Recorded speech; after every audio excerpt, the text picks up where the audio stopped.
Coming to you live from our mom's basement. This is the Bears Blog Boys podcast. I'm your co-host Tom Cavanaugh here with my good buddy and other co-host Michael Snyder. Snyder, we're reaching dead period after the draft, where there's Mhm. not like a whole lot to talk about, but hopefully we're coming out with some fresh ideas. I think this is a good one to do. We are going to do our off-season grades. Um, but how you been doing, buddy? How you been digesting all of the moves the Bears have made and kind of at this stall point of the off-season?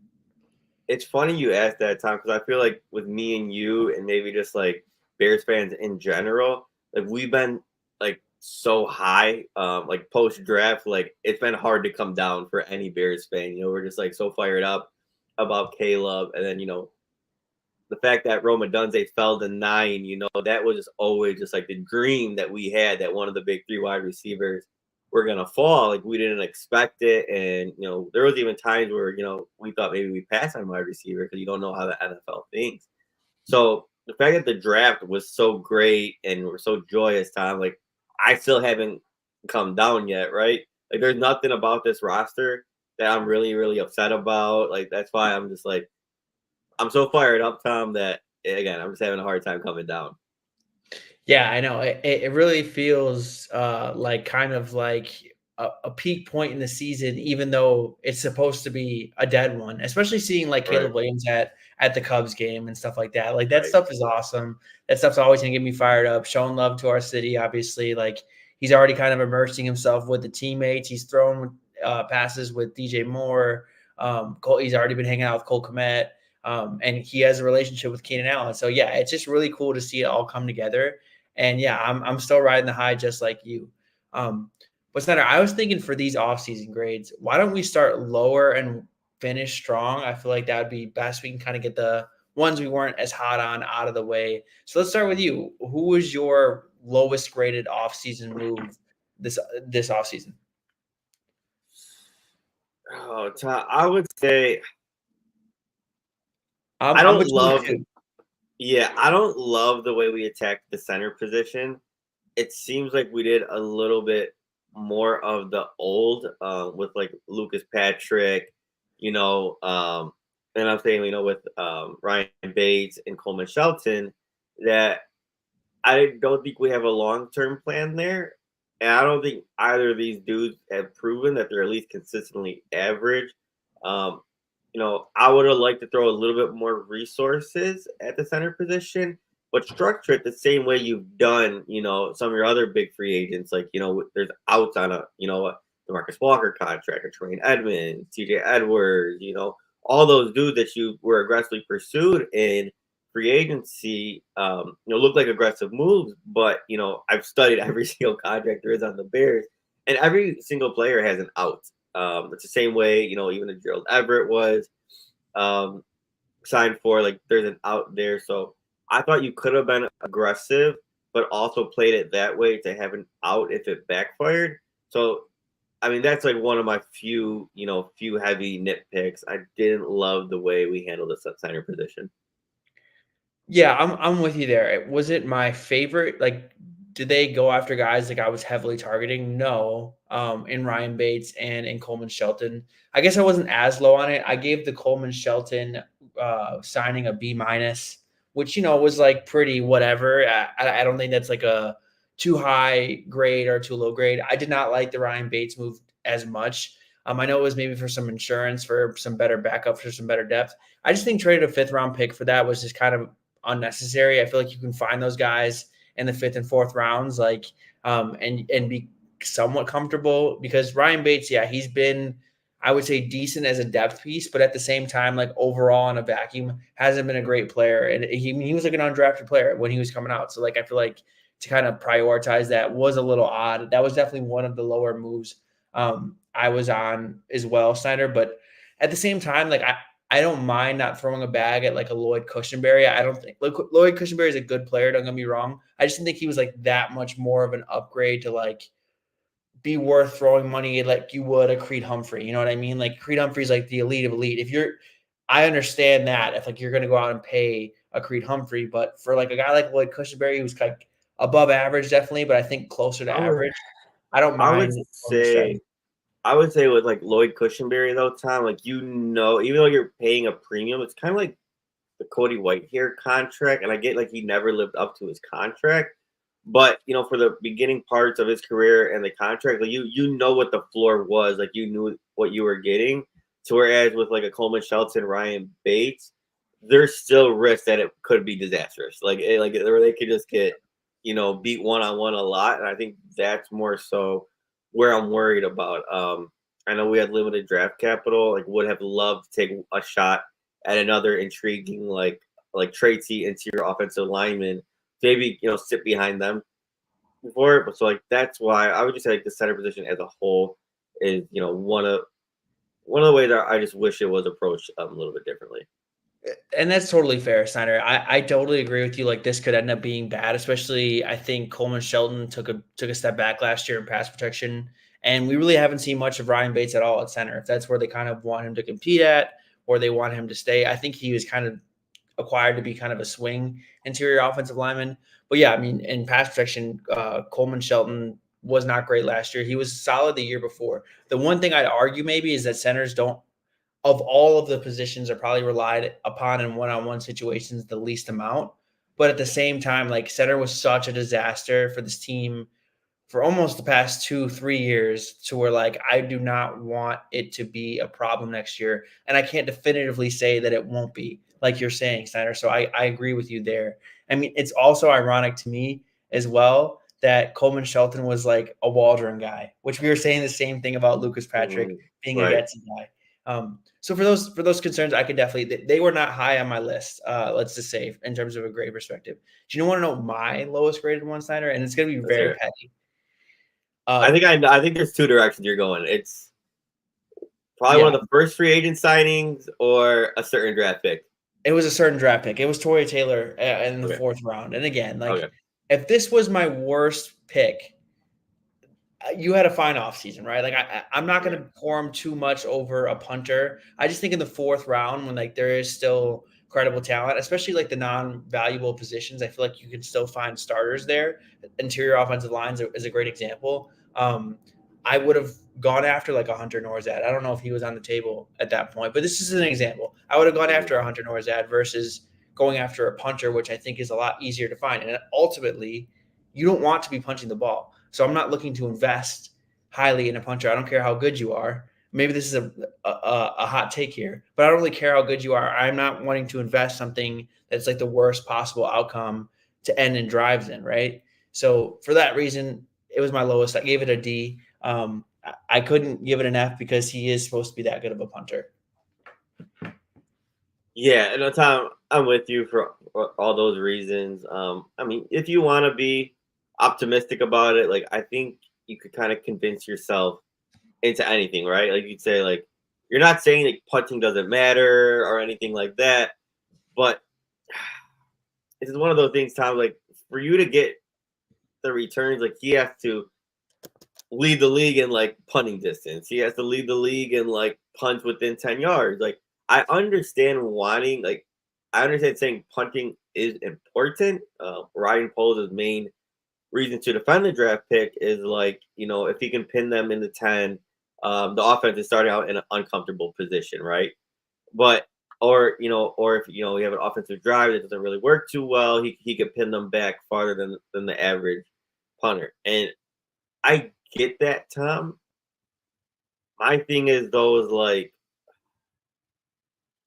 again, you may have missed out on a potential starter there. So Yeah, I'm not going to go there's too deep there's a into it. couple Yeah, guys there's a couple guys I can point to who I think I'd rather have.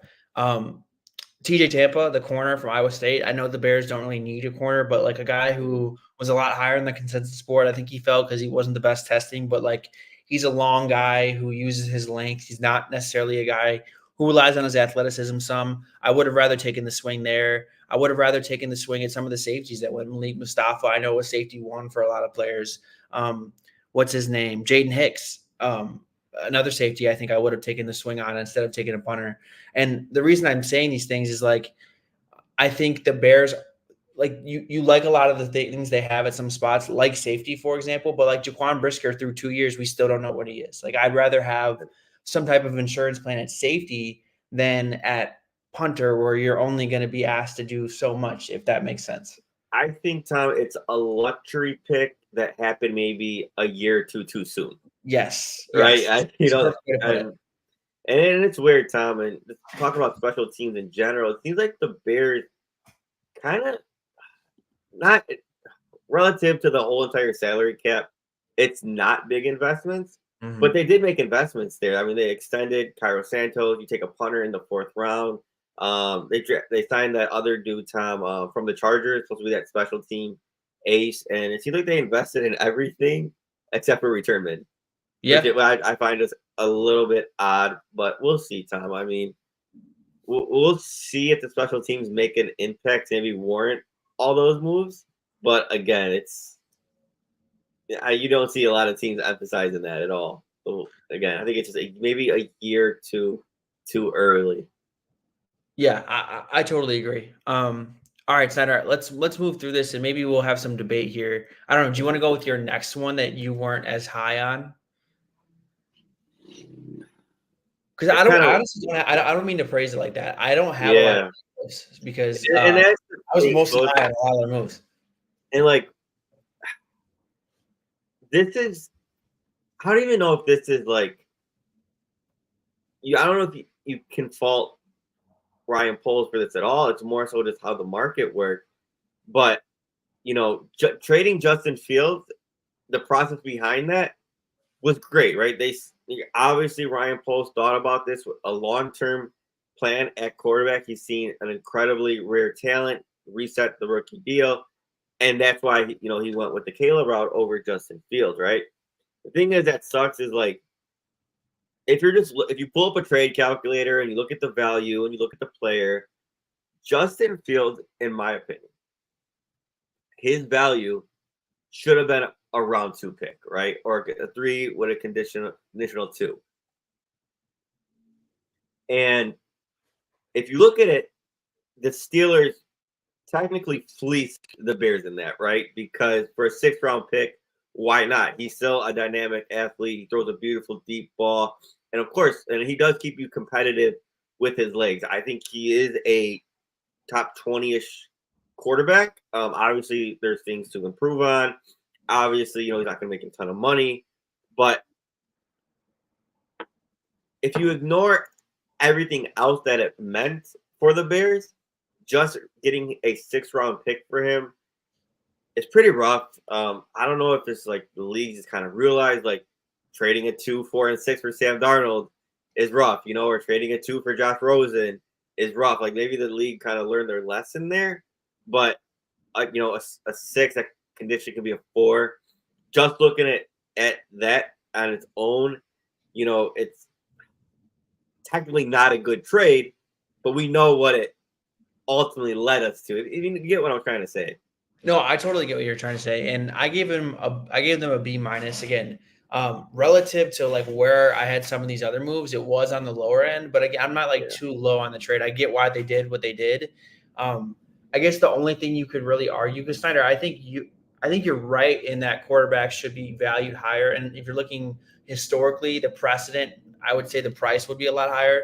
But like you just said, I think the league kind of learned that Mhm. hey, we're not going to risk that much for such um, little amount of contract control on an experiment. I think that was basically what the league was telling us and why they couldn't get more. The only thing that you could argue is like, okay, they did do right by Justin Fields in terms of picking a landing spot for him. And I'm pretty sure they got the Kenny Pickett offer from the Eagles and they declined that offer and took what the Steelers gave him, which was a little more. I did on the Fitzgerald Spielberger chart, which is Brad Spielberger's and Jason Fitzgerald's draft capital chart. So the Kenny Pickett deal was worth 586 points. And if Justin Fields amounts to a 4th-round pick, it's 578 points. But if he doesn't, it was only 328 points. Mhm. So it's a 586 from the Kenny Pickett offer to a 6th-round pick and 328 points is a pretty significant difference. And I guess you could criticize them for that. But other than that, I mean, I think they were kind of And working with one hand tied yeah, behind their back because they and had no leverage. Like it was very obvious what they were going to do. but then an under the radar move was the Falcons trading Desmond Ritter for Rondale Moore. Like If I you would have knew way you rather weren't done that. if you knew you weren't getting the draft capital higher than a Mhm. 6 or it had to be a conditional 4, maybe you should have turned into, okay, let me take a flyer with some guy that has a little bit more upside. And obviously, like I would say it again, like I don't mean to criticize the trade because I know what it led to, and that process and the reasoning behind that is an A+, right? I'm glad my GM made the right because I don't think every GM maybe makes that move. You had former scouting directors totally against it. I won't name any names, but you know where I'm going. So I'm thankful that A+ from my GM that he made the right move, but just a trade in its own. I get like the market is what it was, but I just think maybe could have been handled a little bit better. And again, I'm just nitpicking, right? I am just I'm not saying I hate Ryan Poles because he did it. I am just nitpicking every move for what it is. Yeah, I mean that's fair. And especially if we're starting off slower, like where we're Right, starting off with moves we didn't love as much. This I right. could see why this is totally one of the first ones we talk about. The last move I really like did not like, which anyone that listens to our podcast knows I didn't like or Hmm. follows me on Twitter, was DeAndre Swift. I just thought that his skill set was definitely overvalued. We've seen throughout his career he's not a good runner within between the tackles, and like yeah, he's I think there are elements about his physical skill set that makes you believe he can be a good receiving back, even though kind of the mental side of it he's never really been great at, like option routes and stuff like that. Has never been really his game. But again, like running back, the meat and potatoes of what they do is running within the tackles. Like that's what you want good running backs to do. Something I think Khalil Herbert does very well. Is he like overly dynamic? No, but he makes up the most of what his blocking scheme can give him. And with this Bears offensive line, I actually think they can give him a lot. Like I think they're run blocking wise, they're one of the better groups in the NFL. That is something DeAndre Swift has not been able to maximize wherever he's been in Detroit with a very good offensive line or with Philadelphia. So to go out and prioritize that, I just thought was kind of like overvaluing a skill set you're not, in theory, sounds a lot better than it actually plays out to be more times than not. Yeah, it's funny because the Lions actually chose to draft the running back. What was it, pick 12 overall, Tom? Yeah, exactly. And then they traded Swift for a fourth round pick. And then the Eagles, instead of re-signing him to that contract, decided to throw a bag at Saquon Barkley. So it says a lot, maybe not a lot, but it says something that those teams went that route rather than staying with what they know. Yeah, so I'm with you. You can kind of criticize the process. The contract isn't terrible, like it is a I would say market value contract. But the thing is he might not be the best running back on the roster, and one's on his last year of his seventh round rookie contract, and the other one's making about $8 million. Yeah, and I totally agree. And the things that what's even more confusing to me is like they raved about Roshan Johnson. Like Roshan Johnson was supposed to be this guy. Clearly, they're not as high on him as we thought they initially were. So I don't really know where he fits in. There's speculation that Khalil Herbert might get traded. I think that would be a mistake. I think Khalil Herbert's still their best running back within between the tackles as like a pure runner. But they may disagree with me, and maybe Swift shows me something that I've yet to see in his career, or yet that he's yet to really prove in his career with the Bears. But I don't know. This screams to me, and I've already mentioned this before, kind of what the Panthers did with Miles Sanders, thinking like, oh my God, the Eagles were really good at running the ball. We're going to get this guy who was leading their rushing attack, when really it was the situation that kind of drove his success and not Miles Sanders. But we shall see how it plays out. Maybe I'm wrong. I gave The that only move a C minus. Maybe Tom though, like you'll probably won't see the negative effects with it's like because like I mean you're putting him in front of a really good run blocking offensive line. You're putting him behind Caleb Williams, who has a trio of on paper and off potential alone could be the best trio in the NFL. Like he's gonna get a lot of open looks. He should get a ton of check downs. Like he should get a lot of opportunities, and let's see if he could take it up to the next level. The difference is like there might when those opportunities come, Tom, there might be a lot more meat left on the bone that he's not finishing there, because he just is who he is. So he might. It kind of reminds me, Tom, in a situation, and our Cowboy fans friends are gonna hate this, is when like Ezekiel Elliott, when he came into the league and he was was leading rusher, all pro, rookie of the year, but he was behind, a good quarterback, good wide receiver, and an incredible offensive line. But if you really dove into it, he should have been a lot better. So I Mhm. think you might see a productive player in DeAndre Swift, but then it might not be, a better running back can make a lot more of that situation is what I'm trying to say. No, yeah, I mean, that's fair, and I think, again, you're gonna have to really, like, do some nuanced research to kinda understand that, Right, but, right. like, on the box score, like you said, it's probably not gonna show itself to be true. Yeah. Alright, why don't we keep moving through this? There's not a whole lot to say. Okay, so, my next guy better was Jacob Martin. I had as a C plus because I already mentioned Ryan Bates didn't love that move.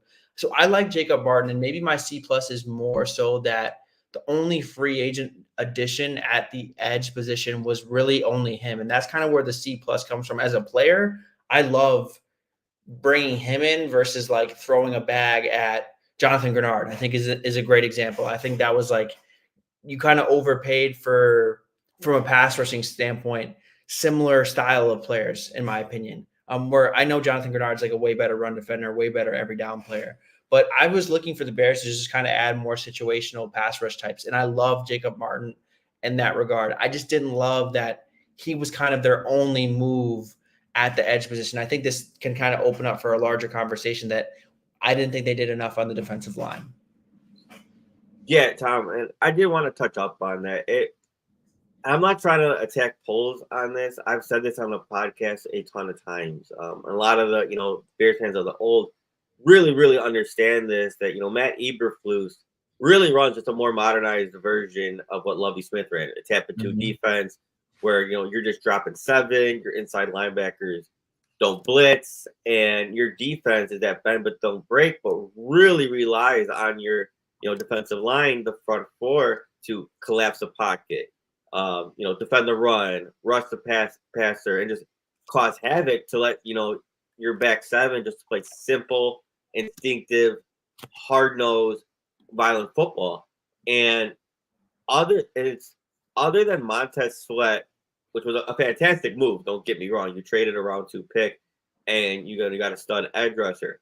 Other than that, and with Ryan Poles knowing the exact type of defense Eberflus runs, it's kind of odd to me that has been the biggest investment into the defensive line. I get Javon Dexter was a second round pick, but he's still developing, and it's just weird to me that I guess maybe they're just thinking on like, okay, Matt Eberflus, get your molded dude and develop and make it work that way. But it's just weird. Like that could work if like, okay, maybe you're a blitz heavy, or a lot of nickel blitzes, inside linebacker blitz, or you got a little bit more creative, but that's not really the case there. So that's like in its whole, it's always been odd to me.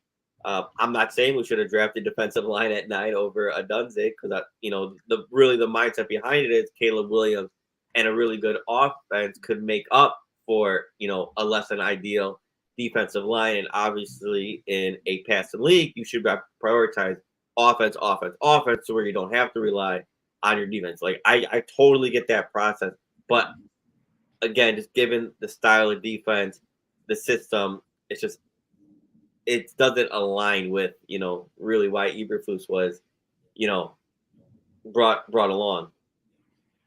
Yeah, and we kind of talked about this a lot, about what they do, how they should value the defensive line, and why it's really important for that defense specifically, and like them not doing enough in free agency. Like you said, I think you brought up a good disclaimer that for in terms of the draft, I thought they did exactly what they should have. Like I don't think that Yeah, they should have put themselves in a position where they had to go defensive line, and thank God they didn't think that way and do that. But in free agency, I thought they could have added more credible rotational guys, and that's kind of mainly my main point. I like Jacob Martin. If he was a piece of 2 or 3 more guys like that, I would be ecstatic about him as like your edge 3 or 4, which he's kind of your edge 3 now, even though I don't think Demarcus Walker is necessarily an edge.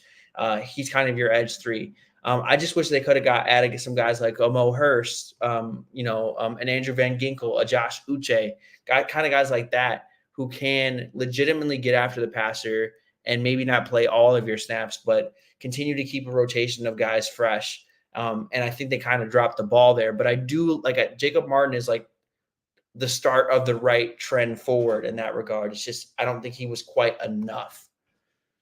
Yeah, and again, Tom, I'm just nitpicking here, but like, you look at the salary cap and you see Tremaine Edmonds making, I think it's like 22-ish million on the salary cap. Like, maybe we wish, like, okay, maybe we could have allotted that 22 million into another edge opposite of Montez Sweat or Mhm. interior defensive lineman, and then maybe you could have used that bargain approach on the inside linebacker room, because the Trey Edmonds deal was outstanding. It's one of the best bargains I think across the league. And then maybe you could have kept Sanborn a starter, or maybe just another value type of dude, or you could have used maybe a fourth round pick on an inside linebacker and maybe allocated that money on the defensive line, to where it would have been, more impactful.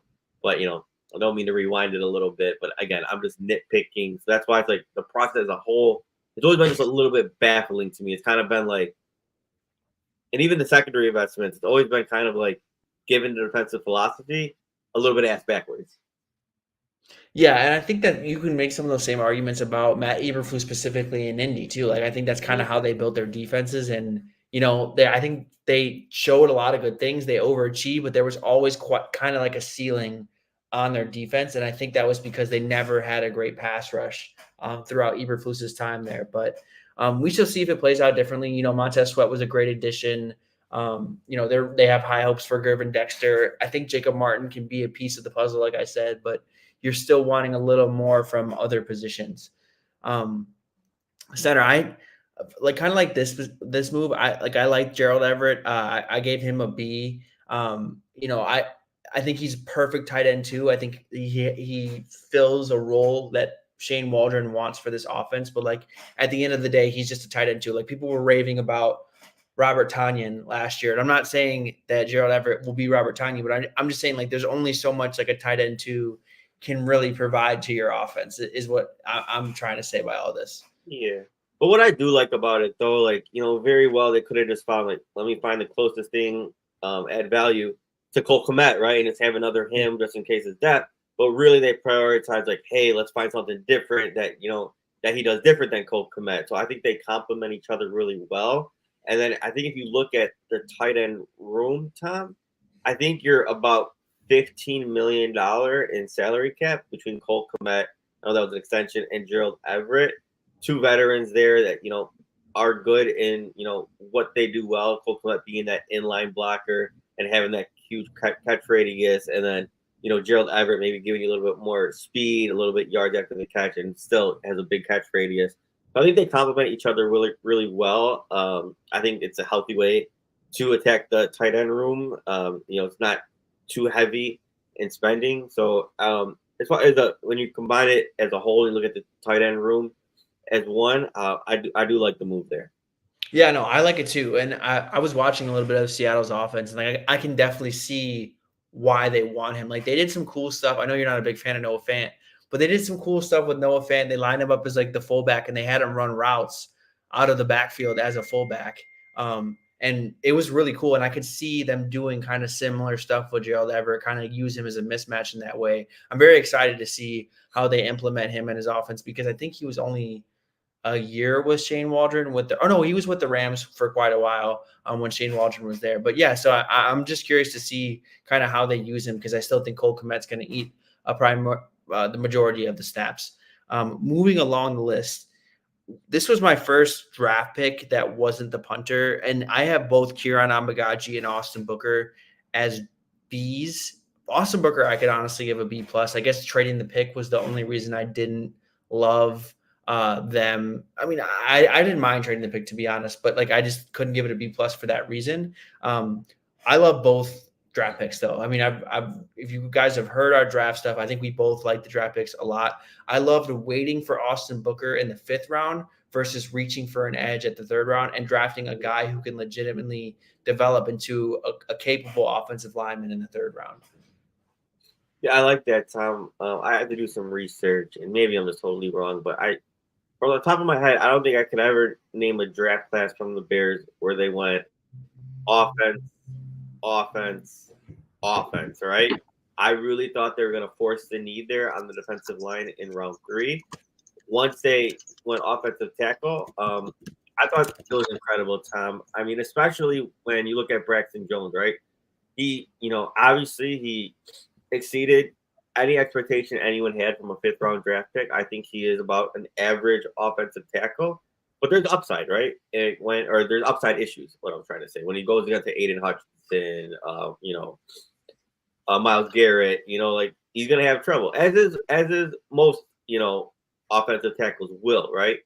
But even guys like Braxton Jones, when they're due for that contract, Tom, they get a bag. I'm talking about like a Jonah Williams, a DJ Humphries, I was Donovan Smith when he was with the Buccaneers, and Brady was making it look so much better than what he was.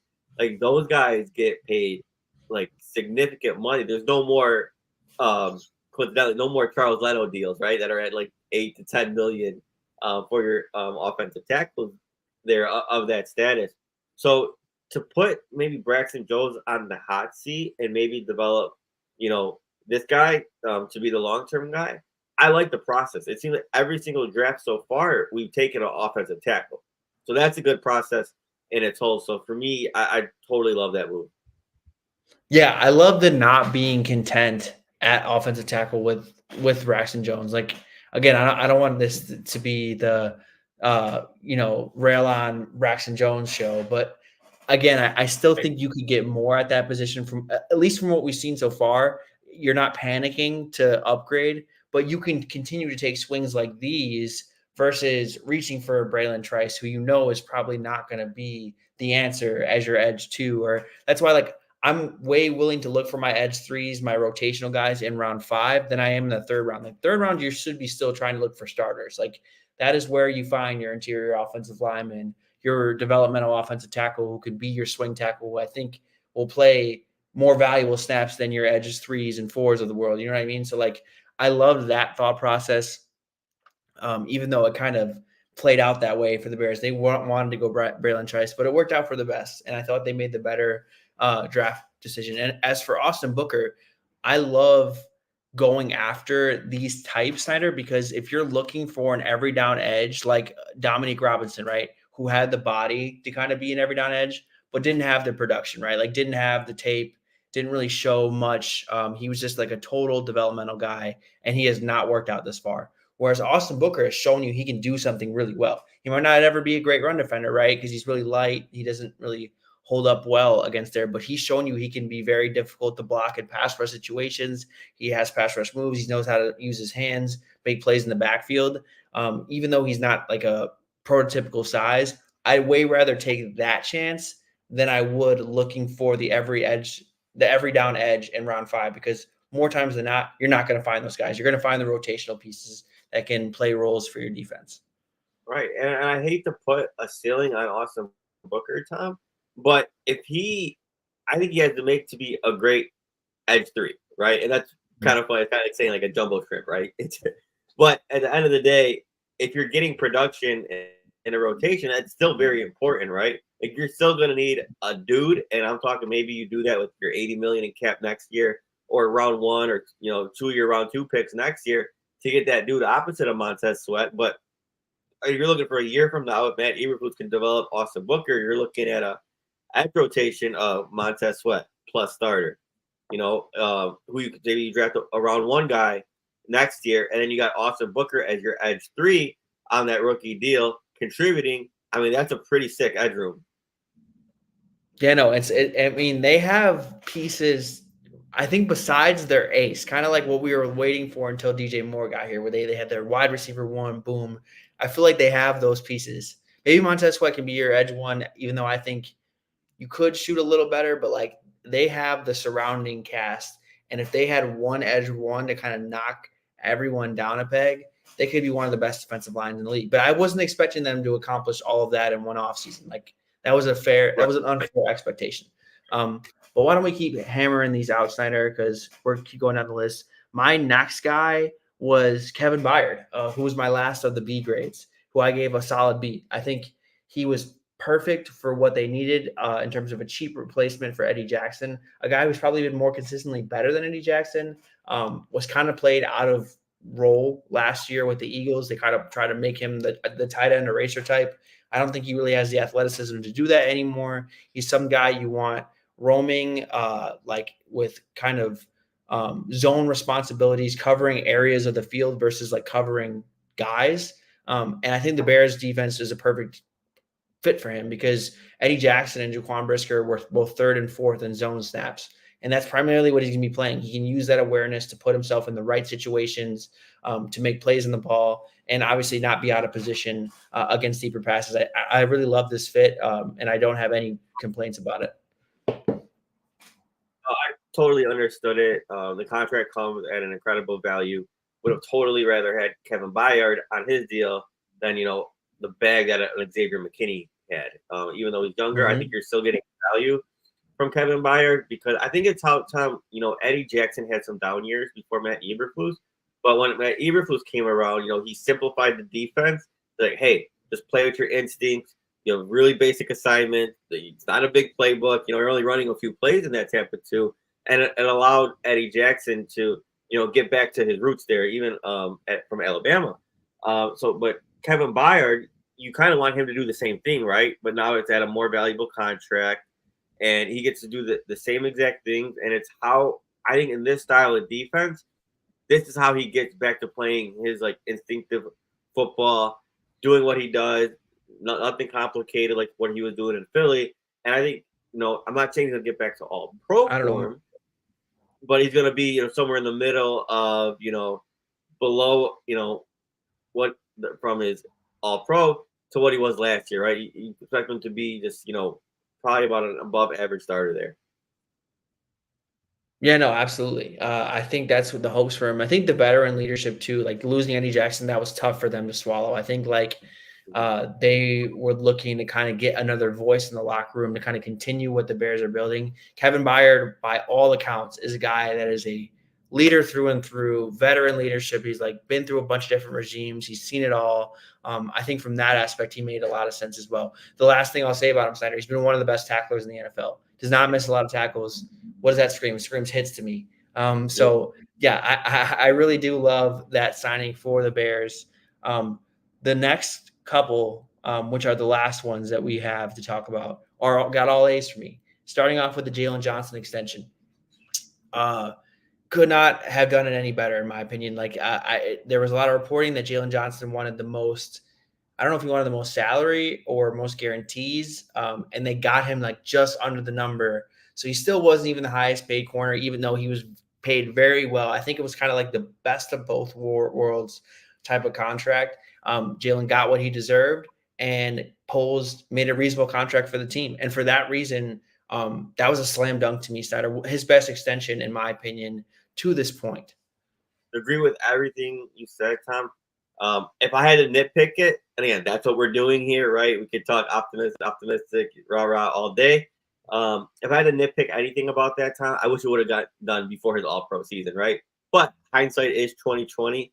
Still glad he, got it done. It's an A+ in my book because when you franchise tag a player and you let him play on the season, there's no flexibility there. You don't get to do the roster bonus, and you're just stuck with that gross cap hit. And then let's say you extend them the following year, it becomes more expensive because the cap's continuously growing. So that's all the benefits of extending him, getting creative with the bonuses, the salary cap hits that you wouldn't have been able to do if you would have just kept him on the tag.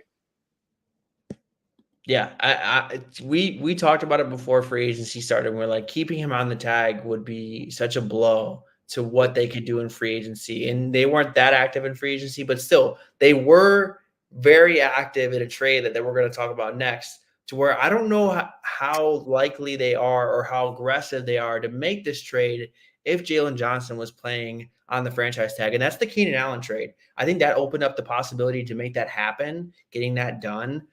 Because they're basically just inheriting Keenan Allen's 1-year deal and not really touching it at all, which Keenan Allen is now on the salary cap for $18 million, whereas Jalen Johnson's on the cap for $7.9 million. And if he wasn't, on an extension, he would have been on the cap for $20 million.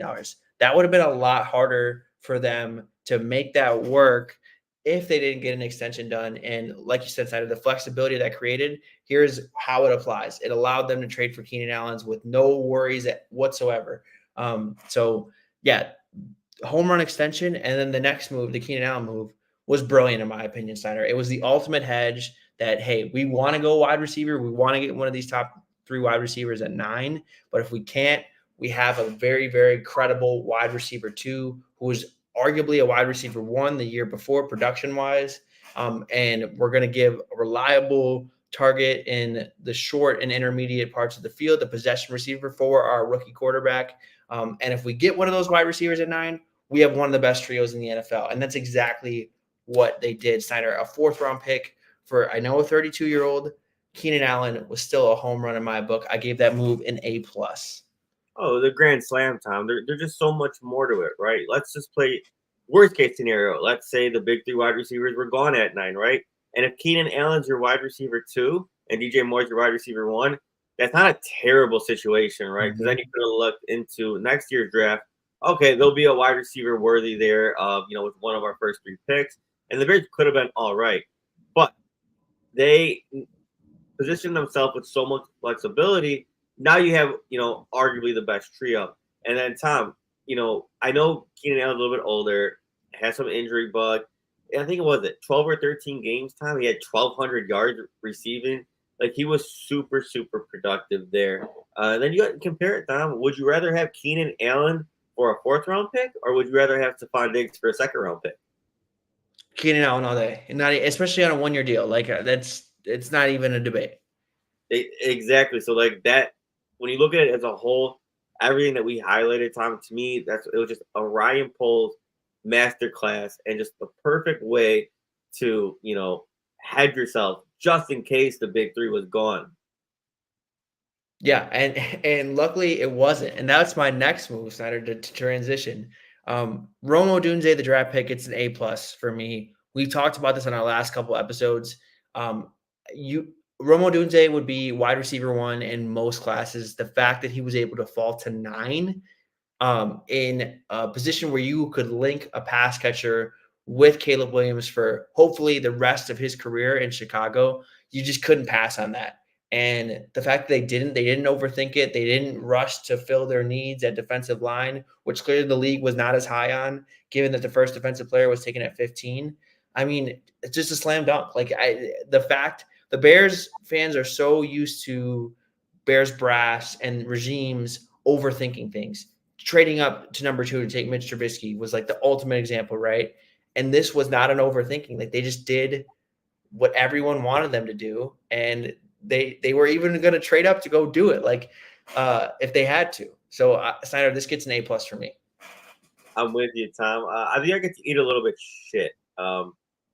When Ian Cunningham was getting GM interviews, I'm like, please, please, please, let him get hired. Let us get the comp picks.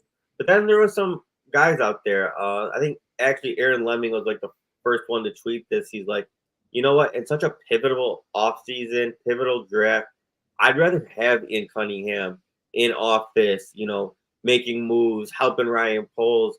And Tom, I think, if we don't have Ian Cunningham there, Ryan Poles may have traded up to like that 6, 7, 8 spot, and we would have lost some of that capital that I've been raving about, So I get to eat shit on that. Having Ian Cunningham kind of convince Ryan Poles to stand pat and, let it play out. And, the fact that we didn't have to trade up for a Dunze, makes it just even more gravy. I'm glad Ian Cunningham stayed now. I'll be the first one to admit I was wrong.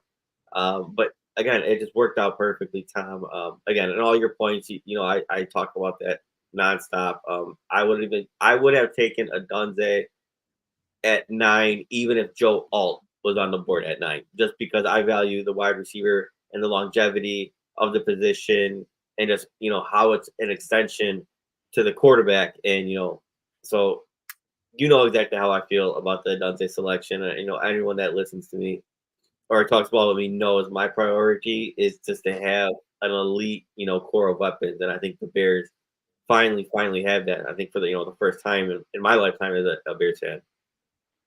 Snyder, I'm just trying to like think back and like of teams that had a comparable situation for their young quarterback, whether that's their first, second year, or third year.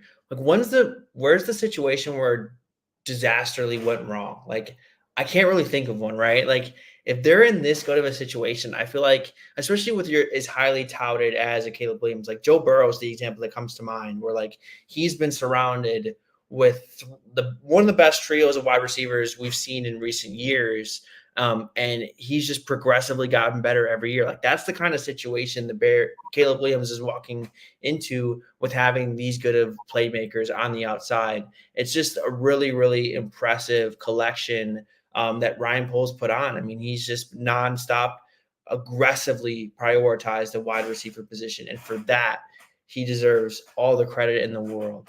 And the But the difference is, move. Oh, sorry, Senator. yeah, the difference is though, it took the Bengals an extra offseason Yeah. for them to get that, and the only reason they got it is because Joe Burrow got hurt, and it allowed them. I think they put Jamar Chase at 5, right? So it's totally different. But like obviously the goal for the Bears, you're hoping 10 wins, playoff berth. Caleb is really good right away. But the thing is, Tom, if I advise every Bears fan to really go to on OTC over the cap and look at the Chicago Bears salary cap situation. Look at all the veterans. You have an out on a ton of those contracts, right? But you're going to evaluate that this season, right? Okay, did these players not perform? Okay, if they didn't, let me get out of that and create money. But if these guys have exceeded their contract, now fast forward a couple years forward from the time that they were signed. Now their value, now their contract comes at a value, right? Plus you're going to get more money.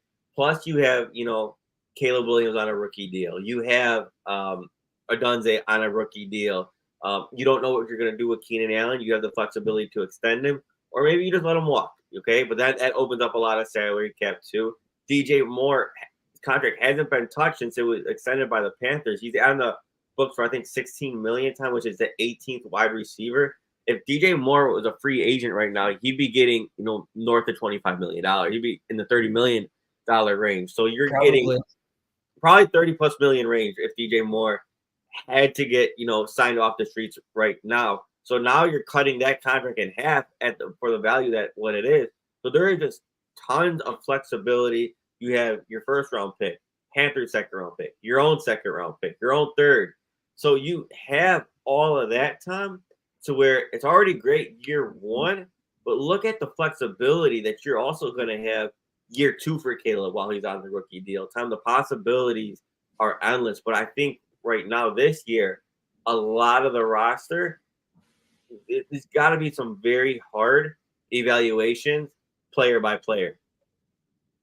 Yeah, and that's what we're going to continue to talk about as this goes on. We're going to talk about some of those players that really need to bounce back in order to get a long-term extension. And Snyder, I know this is going to be for another episode, but it's interesting to see what the Eagles just did with AJ Brown, like getting on top of that extension, knowing that he's probably underpaid right now, and we're going to get this out of the way. So when we have to extend him, we're not in a tough spot, right, where he has all the leverage.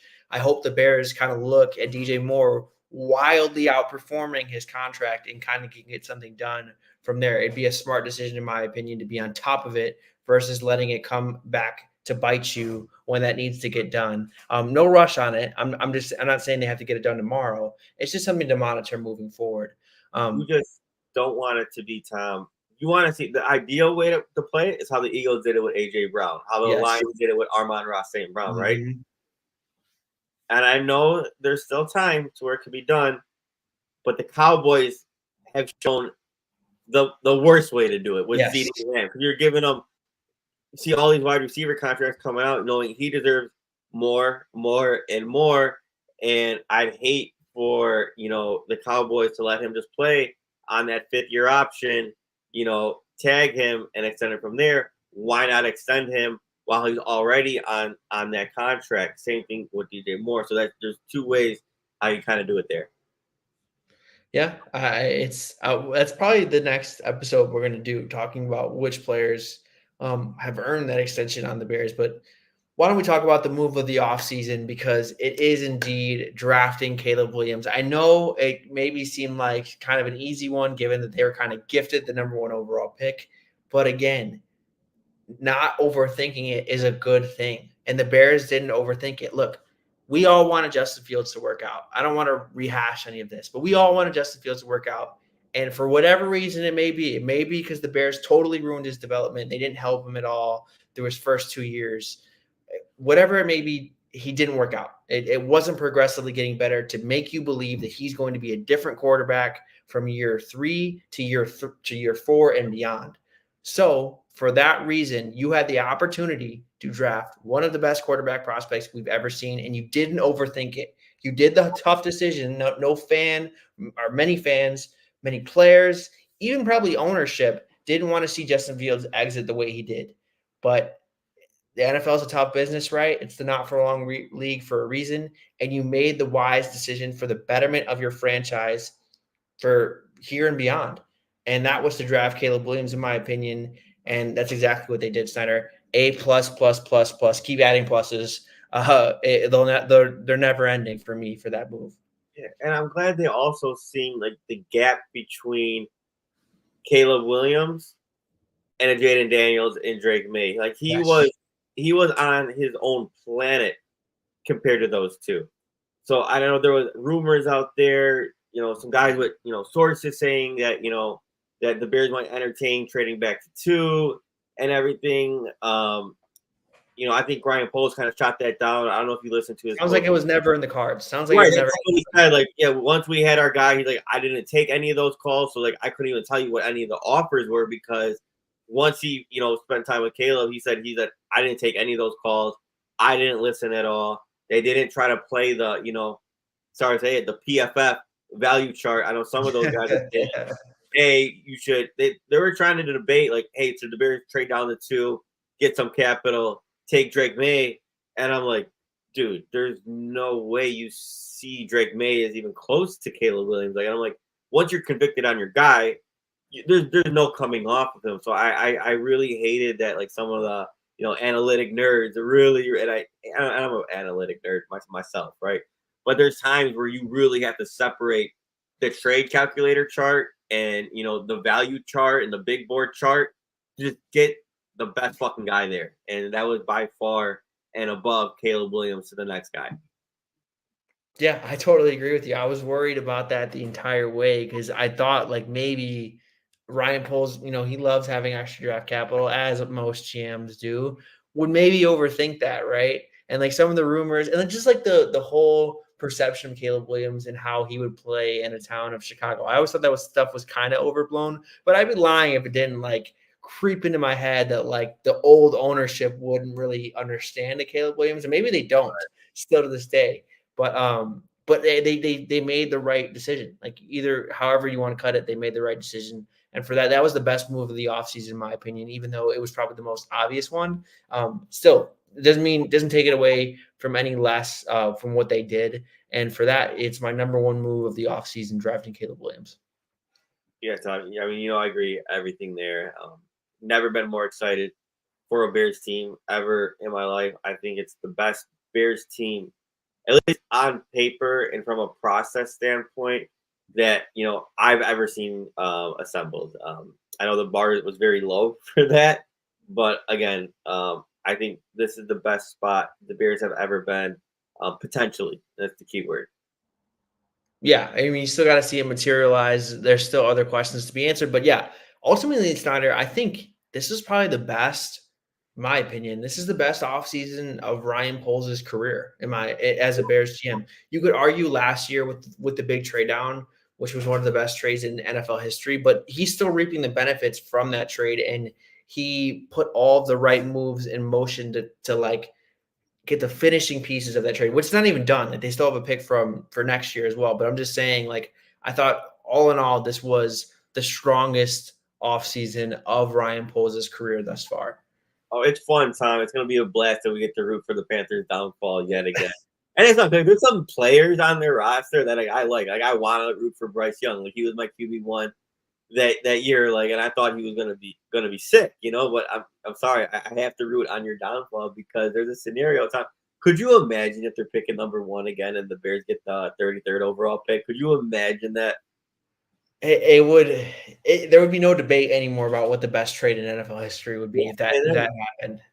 even if it's not 33, Tom, the odds are it's probably going to be top 40 in that 33 to 40 range, obviously. But again, It's that's still incredible too.